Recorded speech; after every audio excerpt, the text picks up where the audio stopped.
চলো আজকে তোমাদের সবাইকে আমার সাথে পুরী দর্শন করাই। পুরী কথাটা কেন বললাম সেটাই ভাবছো তো? কারণ পুরীর জগন্নাথ মন্দিরে তো ছবি তুলতে দেয় না। এইবার পুরো ব্যাপারটা বলি, শোনো।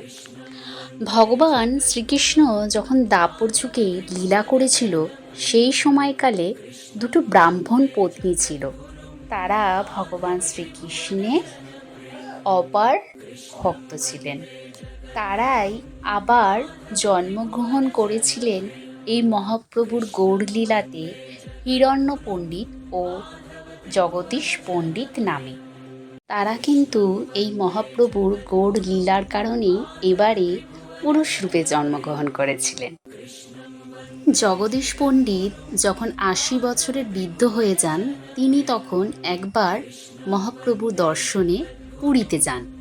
প্রভুকে দর্শন করার পর তার দুচোখ ভরে প্রভুর প্রতি প্রেম অশ্রু হিসেবে ঝরতেই থাকে। সেই অশ্রু কোনোভাবেই বন্ধ হতে চায় না। তখন এই রাতেই জগদীশ পণ্ডিতের স্বপ্নে প্রভু আসেন। তখন প্রভু জগদীশ পণ্ডিতকে জিজ্ঞেস করে যে তুই কাঁদছিস কেন? তখন জগদীশ পণ্ডিত প্রভুর উদ্দেশ্যে বলেন, প্রভু, আমি আপনার কাছে সব সময় থাকতে চাই, কিন্তু সেটা কিভাবে সম্ভব? তখন প্রভু তার অপার ভক্তি দেখে বলেন, ঠিক আছে, এটাই হবে, সেই আমি তোর সাথে যাব। তখন জগদীশ পণ্ডিত আবারও বলে যে আমি একা এই বৃদ্ধ মানুষ কিভাবে আপনাদের তিনজনকে মানে দাদা বলরাম, বোন সুভদ্রা এবং মহাপ্রভু জগন্নাথকে কিভাবে নিয়ে যাব? তখন জগন্নাথ প্রভু এও বলেন, আমি তোর সাথে একাই যাব, আর আমি এতটাই শোলার মতো হালকা হয়ে যাব যে তোর আমাকে নিয়ে যেতে কোনো কষ্টই হবে না।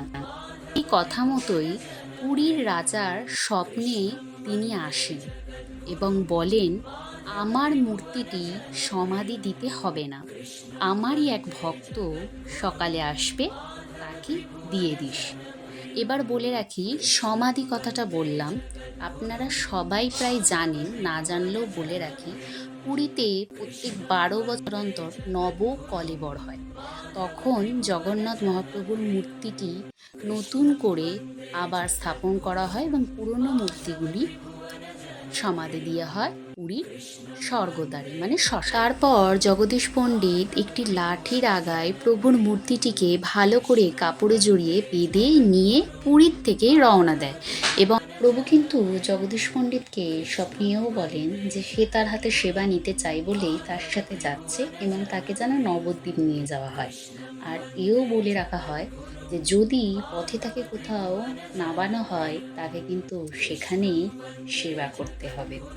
তো প্রভু কথা মতোই জগদীশ পণ্ডিত প্রভুকে লাঠির আগায় বেঁধে নিয়ে পুরী থেকে রওনা হয়ে আসেন এবং এই চারটায় এসে প্রভুকে নামিয়ে রেখে জগদীশ পণ্ডিত যান গঙ্গা স্নানে।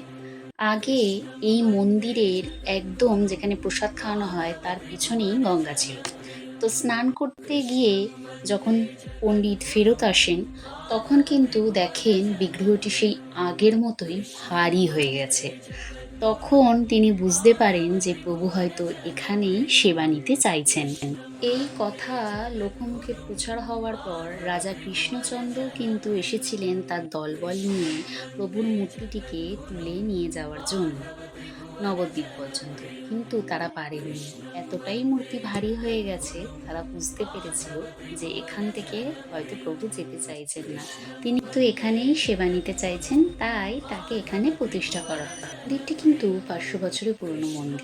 এই মন্দিরটি প্রথমে একদম সামনের যে গেটটা দেখাচ্ছিলাম মন্দিরে ঢুকে সেখানে ছিল, পরে এটাকে আবার স্থানান্তরিত করা হয় পিছনে, যেখানে প্রভু এখন সিংহাসনে বসে আছে। মন্দিরটি ৩৬৫ দিনই কিন্তু খোলা থাকে এবং এখানে ভোগ প্রসাদ খাওয়ানো হয় সারা বছরই।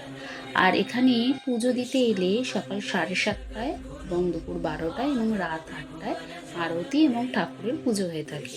মন্দিরে ভোগ খেতে চাইলে আপনারা আগের দিনও এখানের আমি ফোন নাম্বার দিয়ে দিচ্ছি, সেখানেও যোগাযোগ করে বুকিং করে নিতে পারেন। নয়তোবা সকাল 7:30টার মধ্যে গিয়ে সেখানে কুপন কাটতে হয় 100 টাকার মধ্যে, তাহলে আপনারা ভোগ খেতে পারেন। আর এখানে ভোগের ব্যবস্থা খুবই সুন্দর, বিভিন্ন রকম পদ দিয়ে এখানে ভোগ খাওয়ানো হয় এবং মন্দিরের নিজস্ব গোশালা আছে, সেখানকার দুধ ব্যবহার করে মিষ্টি, পায়েস, পনির প্রত্যেক দিনই খাওয়ানো হয় এই রকম উপকরণ দিয়ে কোনো না কোনো জিনিস। এবং মন্দিরের নিজস্ব সবজি ক্ষেত আছে, সেখানকার সবজিও প্রভুর সেবার ক্ষেত্রেই ব্যবহার করা হয়ে থাকে। এই মন্দিরের মহত্ব এতটাই যে শ্রী চৈতন্য মহাপ্রভু দুবার এই মন্দিরে এসেছিলেন এবং নিত্যানন্দ প্রভু একবার এই মন্দিরে এসেছিলেন। মন্দিরটি রাজা কৃষ্ণচন্দ্র কিন্তু তৈরি করেছিলেন। আর বললাম না যে মন্দিরটি পিছনে স্থানান্তরিত হয়ে যায়, যেখানে এখন প্রভু বসে আছেন, সেটা 1962 সালে স্থানান্তরিত হয়। মন্দিরের ভিতরে যে কুয়োটা রয়েছে, আগে নাকি সেখানে দুধ থাকতো প্রভুর লীলায়, সেটা এখন আর কালের নিয়মে নেই।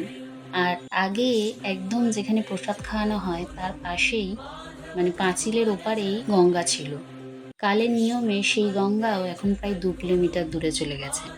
আর এখানে বিশাল বড় করে উৎসব হয় প্রভু স্নান যাত্রার সময়।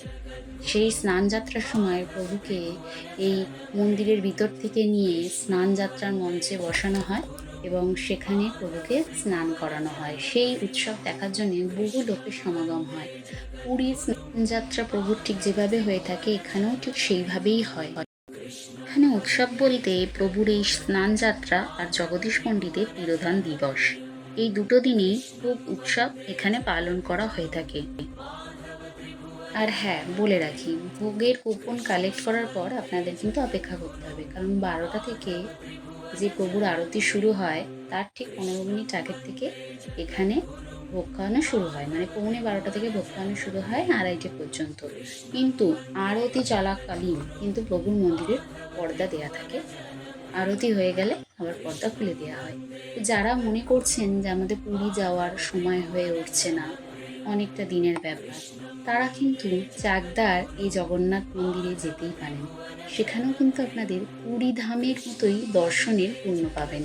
একদিন সময় করে চলে যাবেন আর আমার মহাপ্রভুকে দর্শন করে আসবেন।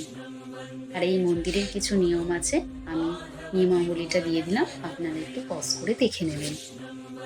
আর হ্যাঁ, মন্দিরের পরিক্রমা করতে কিন্তু ভুলবেন না, অন্তত একবার হলেও পরিক্রমা করবেন। এবং পরিক্রমা পথে একটা আম গাছ দেখতে পারবেন, যেটা সেই 500 বছর পুরনো এবং তখনকার দিনেও একই গাছের দুরকম ফল হতো এবং এখনও সেই আম গাছটাতে একই গাছের মধ্যে দুদিকে দুরকম ফল হয়। অবশ্যই একবার চাকদা যান এবং পুরীর জগন্নাথ মহাপ্রভুকে দর্শন করে আসেন। জয় জগন্নাথ।